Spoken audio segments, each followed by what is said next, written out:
விட்டுட்டாங்க. வாவ், சரி. அவங்க அண்ணெல்லாம் அவங்களுக்கு பிடிக்காது. சரி.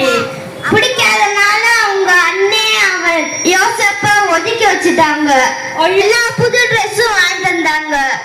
அவங்களுக்கு எதுவும் வாங்கி தரனால ரொம்ப கோச்சிக்கிட்டாங்க. அதனால ஒரு வாட்டி யோசப் அவங்கள கூப்பிட வரப்ப அங்க ஒரு பெரிய குழி இருந்துச்சு, அதுல தள்ளி விட்டாங்க.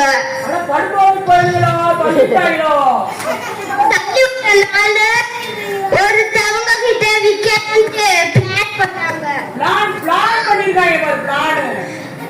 போட்டு அதே மாதிரி செஞ்சுட்டாங்க. செஞ்சு காசுல விட்டுட்டாங்க. விட்டோட்டி அவங்க